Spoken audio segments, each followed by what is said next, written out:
Hi guys, welcome to our channel Telugu audio stories with point.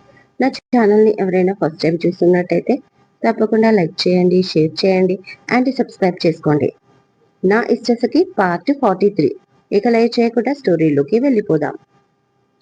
కానీ మీరు ఎందుకు మనసు బాధ పెట్టుకుంటున్నారు? నాకు చెప్పొచ్చు కదా, నేను చూసుకుంటా. అసలు మీకు ఎవరైనా కోపం తెప్పిస్తారా చెప్పండి. ఎంత ధైర్యం ఉంటే మిమ్మల్ని హర్ట్ చేసింది ఆ ఈషిక. ఇక తన పని అయిపోయింది. తనకి బ్యాడ్ డేస్ వచ్చేసాయి. అసలు హైదరాబాద్ లో నువ్వు ఎలా ఉంటావో నేను చూస్తా. నీకు తిండి టికానా లేకుండా చేస్తా.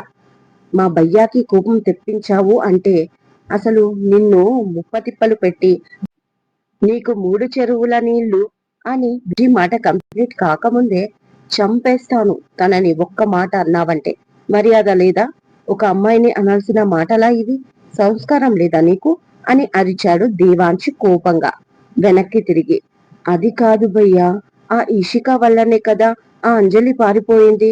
ఆ ఇద్దరు అక్క చెల్లెళ్ళ వల్లనే కదా మీరు ఇంత బాధపడుతున్నారు, ఇంకా సఫర్ అవుతున్నారు. అలాంటిది ఇప్పుడు ఆ అమ్మాయిని తిడితే అని బుజ్జి అనగానే, ఏమో ఎవరికి తెలుసు జరిగిన దాంట్లో ఈషిక తప్పు ఉంది అని.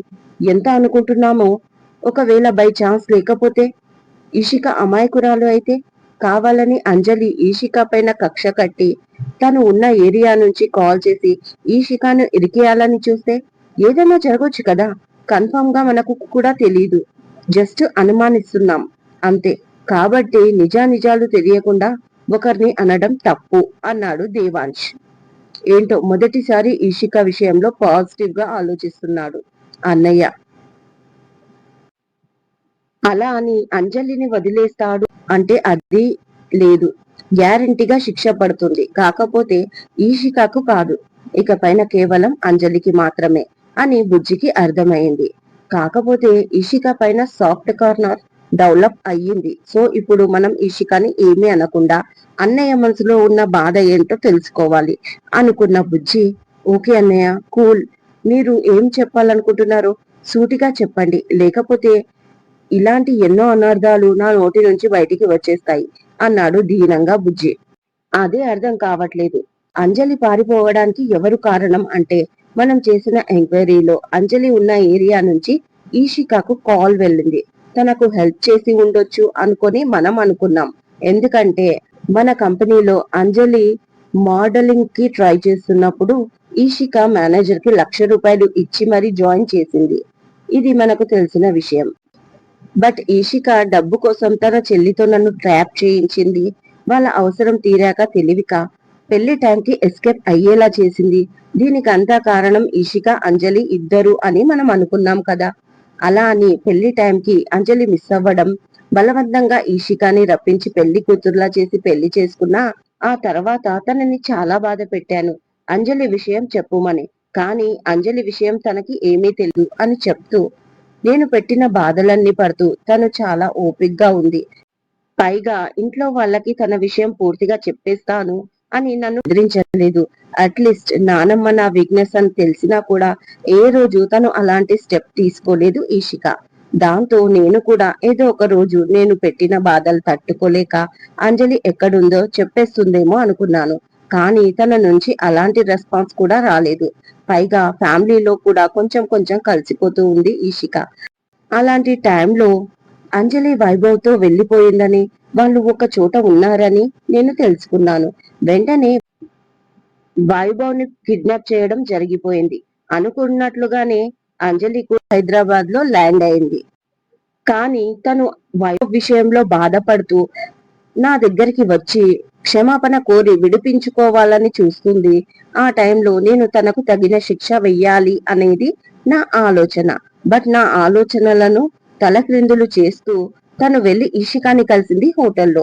అయితే ఇప్పటి వరకు జరిగిన విషయం పక్కన పెడితే, ఈషిక ఇన్ని రోజుల నుంచి నా డబ్బుకు కానీ, నానమ్మ తనకు అప్పగించిన ఎంతో విలువైన వంశపారంపర్యమైన నగల గురించి కానీ, కాస్ట్లీ చీరలకు కానీ ఎలాంటి రెస్పాన్స్ ఇవ్వలేదు. కనీసం తనకు వాటిపైన ఆశ ఉన్నట్లు కూడా అనిపించలేదు. ఇంకా చెప్తే నమ్మవు కానీ తను 3 months నుంచి మన కంపెనీలో వర్క్ చేస్తుంది. బట్ మిస్టేక్ గా 4 మంత్స్ శాలరీ ఒకేసారి తన అకౌంట్ లో క్రెడిట్ అయితే 1 మంత్ శాలరీ తను మళ్ళీ మేనేజర్ కి రిటర్న్ చేసిందని, తను జస్ట్ ఓన్లీ 3 మంత్స్ శాలరీ మాత్రమే తీసుకుందని మన కంపెనీ మేనేజర్ అన్న విషయం నాకు ఇందాకే తెలిసింది. నా డబ్బుకే కాదు, కనీసం 1 మంత్ శాలరీ కూడా ఎక్స్ట్రాగా ఆశపడని తను నన్ను ఎందుకు మోసం చేయాలని చూస్తుంది? నా పైన పగ లాంటిది ఏమీ లేదు. పైగా ఈ అంజలి చేసిన ప్రతి విషయంలో బాగుపడింది అంజలి మాత్రమే, ఇషిక కాదు. తను అదే జాబ్ లో ఉంటూ తన తమ్ముడికి వైద్యం చేయించుకుంటుంది. అంజలితో నాకు పెళ్లి ఫిక్స్ అయ్యాక తను జాబ్ మానేసి వెళ్లిపోయి ఊర్లో చిన్న టీచర్ జాబ్ వెతుక్కుంది తప్ప అంజలిని కూడా సహాయం అడగలేదు. అలా అమ్మాయి అంజలి మొన్న హోటల్లో కలిస్తే నా దగ్గర ఎందుకు దాచింది? అది నా కోపం. తను అంజలిని మీట్ అవ్వగానే ఆ విషయం నాకు చెప్పి ఉండవచ్చు కదా. అంజలి నా దగ్గరికి రాకుండా ఎటూ పోదు అనుకో. కానీ నాకు వచ్చే కోపం ఏంటంటే అంజలి తనని కలిసిన విషయం నాకెందుకు ఇషిక చెప్పలేదు? పైగా అంజలి తనని కలవలేదు అంటుంది గట్టిగా. అంటే తను చెప్పేటివన్నీ నిజాలని నమ్మాలా? ఇప్పటి వరకు అన్ని నిజాలే చెప్పి ఉండవచ్చు, కానీ మొన్న హోటల్లో అంజలిని కలిసిన విషయం మాత్రం అబద్ధమా? మరి అలా ఎలా తను నిజాలు దాచేసి అబద్ధాలు చెప్తుంది? తన కంటికి నేను మనిషిలా కనిపించడం లేదా, లేక నాకు మనసు లేదా అని తను అనుకుంటుందా? ఎలా అర్థం చేసుకోవాలి? ఆవేశంలో అరిచాడు దేవాంశ్. అన్నయ్య, ఒక విషయం ఇప్పుడు ఏంటి? ఇషిక మీకు అబద్ధం చెప్పిందని మీరు అనుకుంటున్నారా అని అడిగాడు బుజ్జి. అంతేగా మరి, ఒక్క మాట చెప్పొచ్చు కదా. అవును, నేను అంజలిని కలిశాను అని చెప్పి ఉంటే నేను క్షమించేవాడిని. అంజలి ఏమి తన సొంత చెల్లెలు కాదు. మరి ఎందుకు తనకు స్టాండ్ తీసుకోవాలి? ఈ పిల్లకేమైనా పిచ్చి ఉందా అని అడిగాడు దేవాంశ్. అన్నయ్య, ఒక్క నిమిషం, అసలు అంజలి కలవలేదు అని అంటుంది కదా. మరి ఇషిక హోటల్లో ఎవరిని కలిసింది? అంజలి కాకుండా ఇంకెవరైనా కలిశారేమో అన్నాడు బుజ్జి. అదే నేననుకున్నాను, అదే అడిగాను కూడా. అంజలి కాకుండా ఇంకెవరు కలిశారు నీకు అని. దానికి తను సైలెంట్ గా ఉంటుంది తప్ప అది ఎవరు అనేది చెప్పడం లేదు. చెప్పొచ్చు కదా. తను అబద్ధం చెప్తుంది అన్నాడు దేవాంశ్. ఓకే అన్నయ్య, నాకు కూడా ఏమీ అర్థం కావట్లేదు. తను నిజమే చెప్తుంది అనుకుంటే మరి కలిసిన వాళ్ళ గురించి చెప్పాలి కదా. ఒకవేళ వేరే వాళ్ళు కలిస్తే వాళ్ళ పేరు చెప్పవచ్చు కదా. ఎందుకు చెప్పడం లేదు అని అడిగాడు బుజ్జి.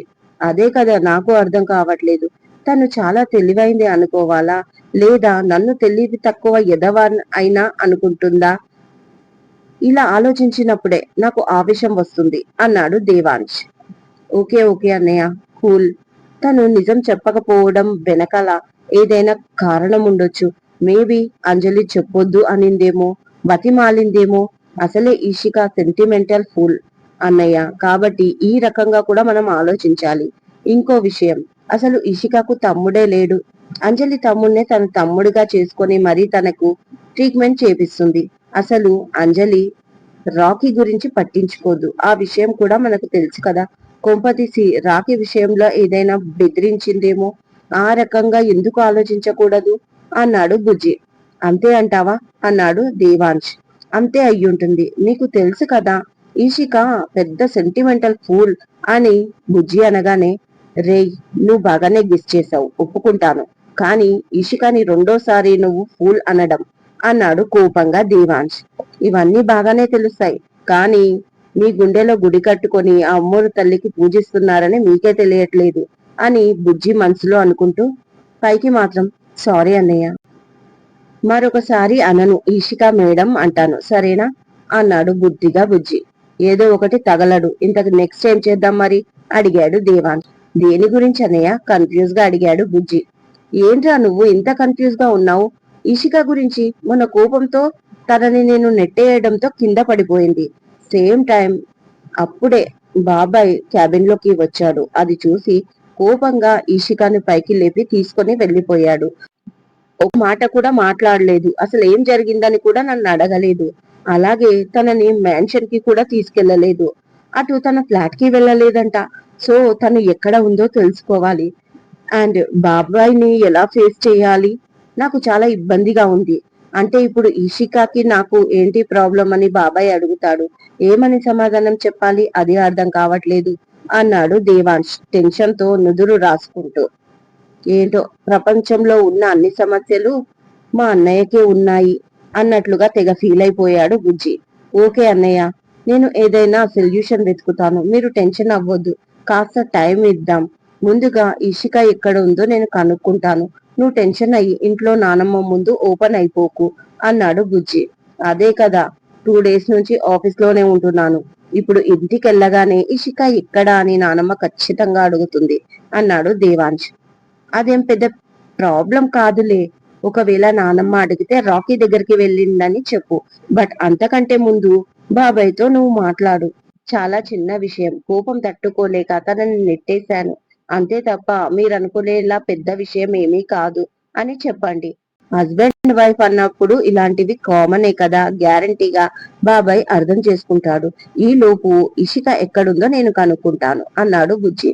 ఓకే, అలాగే చేద్దాం, ముందు ఇషిక గురించి కనుక్కో అంటూ ఫోన్ రాగానే బాల్కనీలోకి వెళ్లిపోయాడు దేవాంశ్. ఇన్ని రోజులు చెల్లె గురించి ఎంక్వైరీ చేసి ఇప్పుడు అక్క కోసం చేయిస్తున్నాడు. ఏంటో అన్నయ్య పూర్తిగా మారిపోయాడు. ఇషిక అంటే ప్రేమ వచ్చేసింది. ఎంత పగైనా దాని ముందు ప్రేమ గెలుస్తుంది అంటారు. అది నిజమే అనిపిస్తుంది, కానీ అది మా అన్నయ్యకి ఇంకా తెలియడం లేదు అనుకుంటూ బుజ్జి బయటికి వెళ్ళిపోయాడు. అక్క, నాకు ఆ టాయ్ కావాలి అన్నాడు రాకీ ఒక పెద్ద సైజ్ కార్ ని చూపించి. రాకీని హాస్పిటల్ కి తీసుకెళ్లిన ఈషిక తనకి టెస్టులు చేస్తే అన్ని నార్మల్ గా వచ్చాయి. రాకీ హెల్దీగా ఉన్నాడు అని డాక్టర్ చెప్పడంతో ఈషిక హ్యాపీ అయిపోతుంది. సర్జరీకి ఇంకా 6 మంత్స్ టైం ఉంది. చాలా రోజుల తర్వాత వాళ్ళు బయటికి రావడంతో ఉమా ఆంటీ ఇంటికి వెళ్దాం అనగానే ముఖం మార్చుకొని తనని ఇంకెక్కడికైనా తీసుకెళ్లామన్నాడు రాకీ. దాంతో దగ్గరలో ఉన్న మాల్ కి తీసుకొచ్చింది ఈషిక.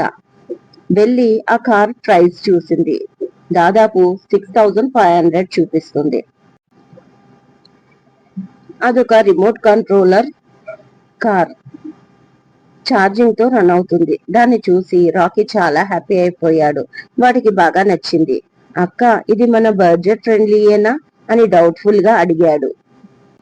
కాస్ట్ ఎక్కువ ఉన్న ఇషికకి నో చెప్పాలి అనిపించలేదు. దాంతో నవ్వుతూ తీసుకుందాం అని ప్యాకింగ్ చేయమని చెప్పింది. దాంతో హ్యాపీగా అయిపోయాడు రాకీ. వెంటనే తనని హక్ చేసుకుని ఈషిక చెంప పైన ముద్దు పెట్టుకుని థ్యాంక్స్ అక్క అన్నాడు. వాడు నవ్వుతూ ఉన్న ఫేస్ చూస్తే తన కష్టాలన్నీ, అప్పటి వరకు మనసులో గూడు కట్టుకున్న దిగులంతా ఒక్కసారిగా మర్చిపోయింది ఈషిక.